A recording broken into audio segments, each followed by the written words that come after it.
to lose in this kind of club. We need to. It hurts a lot. We need to think about the next one. The next one is Sunderland. So how important is it that you get a result in that game to go into the international break with a bit of positivity? Everything is important in this club. So it's not just the games at home or whatever. We need to win every game, and we are not doing that. We appreciate your time. Thank you. Thank you. Brentford leading 2-1. Manchester United awarded a penalty. Nathan Collins, the offender, on Bryan Mbeumo. Yes, penalty, definitely. Red card, in my opinion, definitely. What part of this isn't a denial of a goal-scoring opportunity? He's about to stretch and score. In fact, he touches it and gets pulled down at the same time. He's about to have a clear opportunity. That is an absolute goal-scoring opportunity. So where is the non-denial of a goal-scoring opportunity there? Come back to that in a moment, because I think everyone's in agreement. But Bruno Fernandes has now missed 2 of 3 penalties, having only missed 1 of his previous 18. So he's one of the best in the world at this technique. But I think if the goalkeeper waits and stands still, Ruben can't watch, you know. But if the goalkeeper waits, which Kelleher does, it puts Bruno under pressure, and then you end up just passing it. That's why I prefer the Harry Kane one, where you just whip it into the corner. If the goalkeeper waits, it puts you under pressure to make a decision. Look, see Kelleher, he waits, and he just reads it really well. And to be fair, you just wonder for Bruno as well. Is that because he's playing in that deeper midfield position? He's not getting as many touches in the area where it can affect the game. But yeah, one thing I would say is the football up to that penalty was really good. You know, got the ball out wide and they play into the channel. How it took them 4.5 minutes to not get the right decision on that red card and penalty, just baffles me. OK, well, let's try and explain that. Here is the Premier League Match Centre tweet that they put out on social media. The referee's call of penalty was checked and confirmed by VAR, with Collins deemed to have pulled Mbeumo back. VAR also checked the referee's call of yellow card to Collins and deemed that Mbeumo wasn't in control of the ball. Because he pulled him. Okay. Hang on. So here is the law. Let's give all angles to the story, Owen. Where a player commits an offence against the opponent with their own penalty area, which denies an opponent an obvious goal-scoring opportunity and the referee awards a penalty kick, the offender is cautioned if the offence was an attempt to play the ball or challenge for the ball. In all other circumstances, for example, holding, the offended player must be sent off. That's the IFAB laws of the game, and this is how it is applied in Premier League terms, in DOGSO, the distance between the offence and the goal that generates. But this is the first one. The likelihood of keeping or gaining control of the ball. So let's have another look. And are you 100% sure the likelihood of gaining or keeping control of the ball for Bryan Mbeumo? Michael? I've never been more convinced. Never. I mean, what are we trying to say here? That he's not in control of the ball. Listen, we're playing football.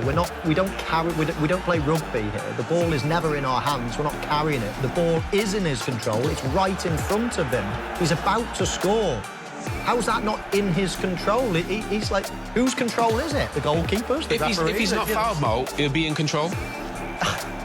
It's so painful. This is a big mistake. It's 100% a red card. 4.5 minutes to get to the wrong decision. How is that even possible? Me and you saw in real time. I saw pen in real time. You saw red in real time. 1 second. So you got the referee. You got the assistant. Why is the ref giving a yellow? In real time, it's a pen. The referee should be reprimanded for giving a yellow in the first place, and then VAR are like.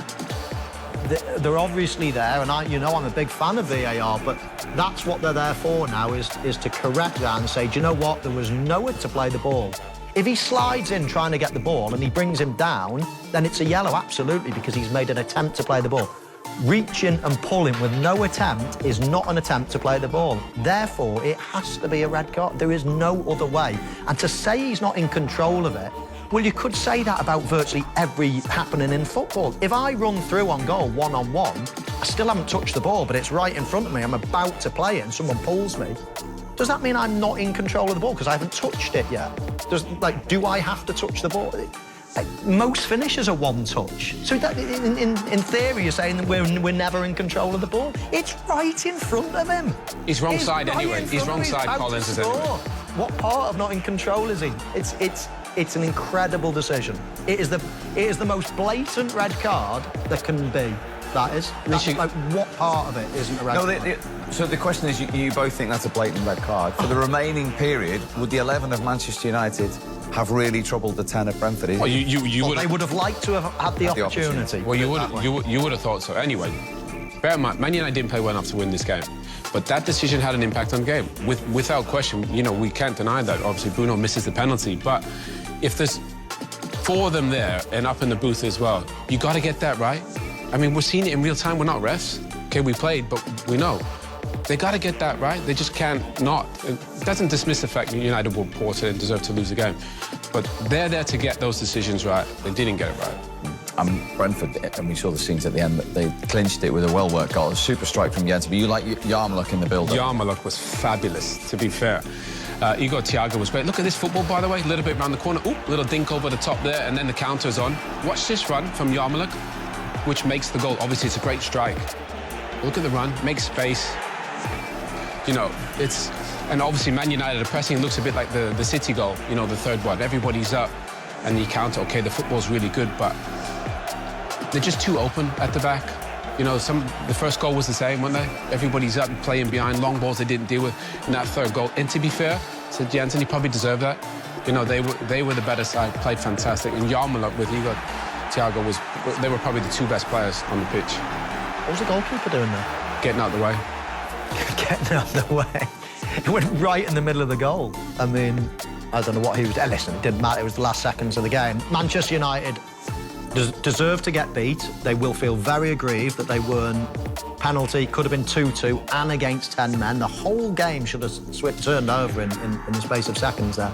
And it didn't happen, so they'll scratch their heads. But the bottom line is Brentford deserve themselves a chance.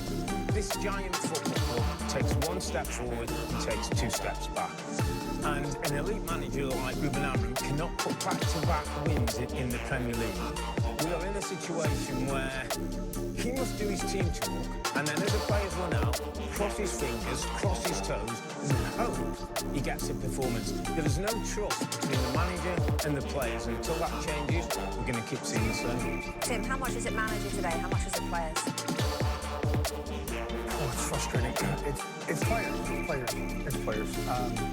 I tried to give him hope, and you shot me down. You were right, and you said it's Man United, because I thought there was going to be. This was a start of a run, but like it's because it's the players. Because I've been there. I've been on both sides of this. When you believe in a manager, you don't believe in a manager. The fact of the matter is, these players should be good enough to go win a football game. They should, and they just aren't. So this is on the players. Stats don't lie. They haven't put Premier League back-to-back wins since he's been in charge. Tells you something. Whether it's the player or the manager, it's a problem. Stats tell you that 3 of the last 4 times Brentford have played Manchester United at home, they've won. Stats don't lie. So Manchester United go away from home and don't put the work and effort in that's required to win Premier League matches. Tim, how much longer has Altay Bayındır got in goal? Oh, not much. I think they're... he was shaky on set pieces. The goals today, you just think he gets a hand to him. If you get a hand to the goal,